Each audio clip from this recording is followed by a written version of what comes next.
দীর্ঘ প্রায় ১০ বছর ধরে সংস্কারের অভাবে বেহাল অবস্থায় রয়েছে কমলপুরের দক্ষিণ মানিক ভান্ডার পঞ্চায়েতের ভুবনছড়া শিলপাড়া ও দুরাইছড়া এলাকার একমাত্র যাতায়াতের রাস্তা। সামান্য বৃষ্টিতেই রাস্তাটি কর্দমাক্ত হয়ে পড়ে, ফলে প্রতিদিন স্কুল কলেজে পড়ুয়া, কর্মজীবী মানুষ, রোগী ও সাধারণ পথচারীদের চরম দুর্ভোগের শিকার হতে হচ্ছে।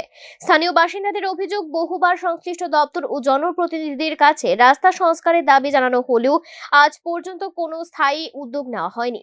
বছরের পর বছর ধরে একই সমস্যার মুখোমুখি হতে হওয়ায় প্রশাসনের ওপর আস্থা হারিয়েছেন গ্রামবাসীরা। এরই প্রতিবাদে মঙ্গলবার এলাকার মানুষ কর্দমাক্ত রাস্তার মাঝেই ধানের চারা রোপণ করে অভিনব প্রতিবাদে সামিল হন।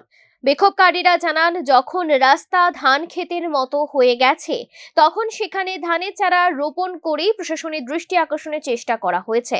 তাদের দাবি, অবিলম্বে রাস্তাটি সংস্কারের জন্য প্রয়োজনীয় ব্যবস্থা গ্রহণ করতে হবে, অন্যথায় আগামী দিনে আরো বৃহত্তর আন্দোলনের পথে হাঁটার হুঁশিয়ারিও দেন। সমস্যা তো দেখেন স্যার, আমরা এই দীর্ঘদিন ধরে আমরা এই রাস্তাঘাট নিয়ে খুব সমস্যাতে আছি। যেমন একটা বাচ্চা কাচ্চা বয়স্ক মানুষ যদি অসুস্থ হয়, গাড়ি ঘোড়া আনতে পারি না, অনেক সময় গাড়ি ঘোড়া নিয়ে আমরা যাইতেও পারি না এই রাস্তার কারণে। এটা কোন জায়গা? এটা হয়তো সাউথ মানিক ভান্ডার শিলপাড়া বা ভুবনছড়া এরিয়া লই, এখানে 1000 ফ্যামিলি হইব। এই যে রাস্তাটা খারাপ, কতদিন ধরে খারাপ হয়ে রয়েছে? অনেক দিন ধরে, এটা অনেক দিন ধরে রাস্তা খারাপ। মানে প্রথম তো আসিল মাটির রাস্তা, এরপরে এই সোলিং হয়েছে রাস্তাটা। তো সোলিং হওয়ার পর তো গাড়ি ঘোড়া সবসময় বড় গাড়ি যাইতেছে, লোকের গাড়িও যাইতেছে, বিভিন্ন সরকারি রাস্তা, এটা মানে সব গাড়ি যাইতে পারবো, কেউ আপত্তি করে পারতো না। আর মানে রাস্তাঘাটের যে একটা অবস্থা। Bureau report, news now.